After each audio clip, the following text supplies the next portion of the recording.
As the final splintered beams of my lakeside cabin crashed toward the water, I watched Karen Mitchell, the HOA president, flash a smug grin, her clique of followers clapping like they'd just won a war. They thought they'd crushed me. What they didn't know was that I'd been quietly documenting every move they made, every threat, every violation. The real battle was just beginning, and they were about to learn they'd picked the wrong guy to bully. 3 years ago, after losing my wife, Emily, to cancer, I vowed to honor her dream. A small cabin by the lake where our daughter, Sophie, could grow up watching sunsets, just like Emily and I did when we fell in love. As the county's land permit director for 15 years, I knew how to do it right. I filed every permit, double-checked property lines, and ensured the land, outside the Pinewood Estates HOA's jurisdiction, was perfect. Sophie, now 12, broke ground wearing Emily's old gardening hat, her smile a mirror of her mom's. We invited only close friends: Tom Harris, a retired county commissioner who ran the hardware store, and Laura Bennett, a real estate attorney neighbor. The day was perfect until Karen strutted up in a cheap designer jacket and heels. Impractical for a lakeside. "What do you think you're doing, David?" she snapped, her peroxide blonde hair swaying. "This violates HOA rules. Section 23.4 requires board approval, my approval." Tom snorted behind me. Karen, a former real estate manager fired for her control-freak attitude, ruled Pinewood like her personal fiefdom. I calmly showed her my permits, explaining the land was outside her reach. She stormed off, but the next day, an HOA violation notice arrived, threatening $500 daily fines. I tossed it in the recycling. Karen called an emergency HOA meeting, labeling my cabin a threat to property values and an eyesore. I explained it was a modest, code-compliant structure on my land, but her loyalists, led by Greg Turner, a gym chain owner, scoffed. "Rules are rules, David," Greg said, arms crossed. Karen vowed to stop me by any means necessary. Laura warned me afterward. "She's dangerous. Be careful." A week later, a letter from Karen's husband, Mark, a corporate lawyer, threatened lawsuits for aesthetic violations.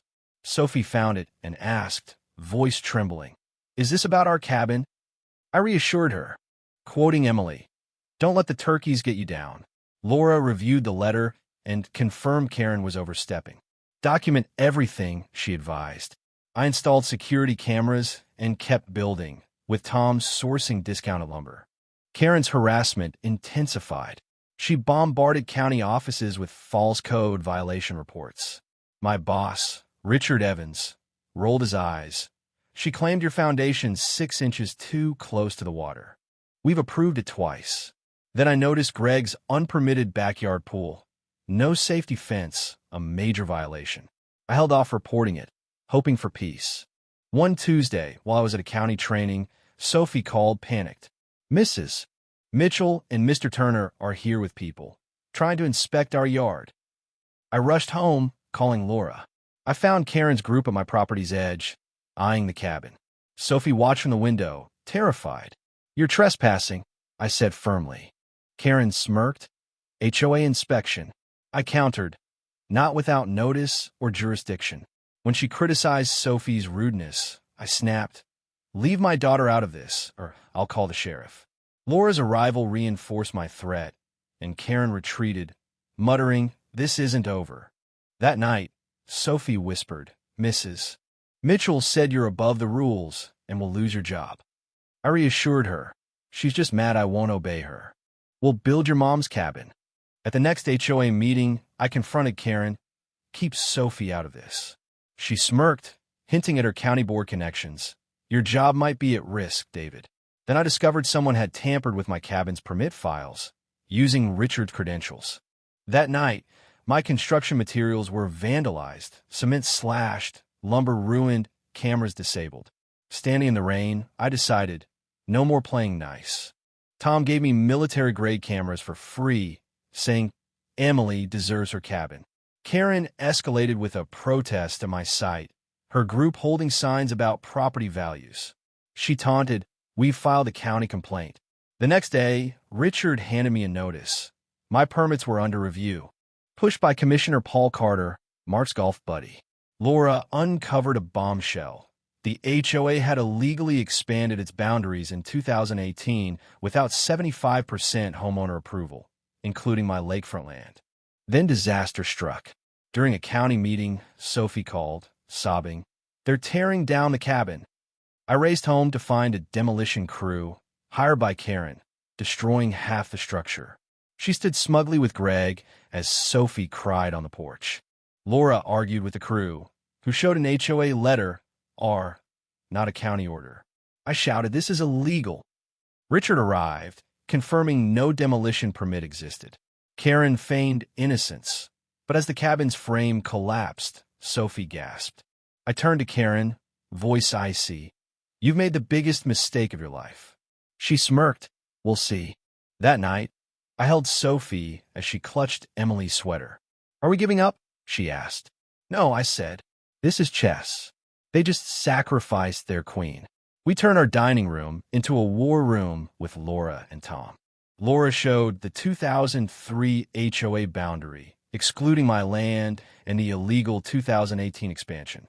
I reviewed county records, finding violations, Greg's pool, Karen's unpermitted gym, and more. Laura uncovered former HOA members' stories of Karen's financial abuses, luxury research, trips funded by dues. Tom dug up the Mitchells' history. 3 HOA conflicts, 2 lawsuits. Richard confessed that Paul pressured him to flag my permits. Sophie sketched a new cabin design, her determination fueling me. I ordered inspections for Greg's pool and 5 other HOA allies violations, resulting in $20,000 in fines. Karen called an HOA meeting, accusing me of a vendetta. I revealed the illegal boundary expansion, passing out proof. Homeowners erupted, demanding answers. Ellen Parker, a teacher, questioned Karen's spending. Karen stormed out, adjourning the meeting. Karen barged in my office, threatening my career. I showed her my file, violations, financial discrepancies, neighbor affidavits. Her bravado faltered. The HOA could pay $25,000 for your cabin, she offered. I recorded it. Is that a bribe? She backpedaled, then vowed to destroy me. Soon, an anonymous ethics complaint, clearly hers, triggered an investigation, limiting my permit authority. Laura filed an injunction against the HOA, adding bribery charges. The county hearing was packed. Mark accused me of abusing power, but I presented evidence of proper protocols and HOA harassment, culminating in the illegal demolition. Sophie spoke, voice breaking. The cabin was my mom's dream. They tore it down to win. Her words silenced the room. Laura played Karen's bribe recording and exposed the boundary fraud.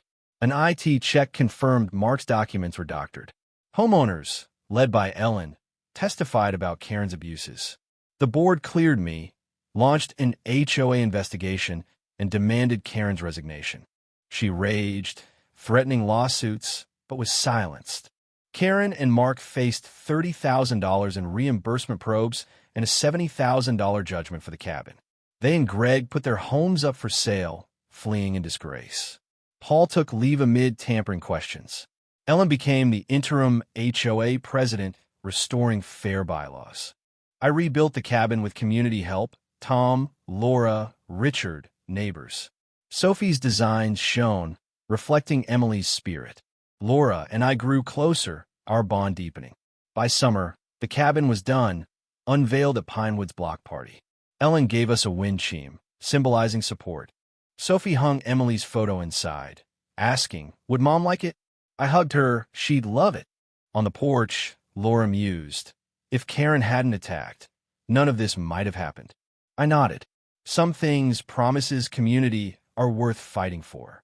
Tom left a carved gavel inscribed, "Justice needs a signature." As the lake glowed under the stars, I felt Emily's presence. "We did it," I whispered. The cabin stood, a testament to love, justice, and a community reborn. What do you think about this story? Have you faced bullies or injustice in your life? Share your thoughts in the comments. Take a stand, tell us your perspective. Let's discuss how we confront cruelty and fight for what's right.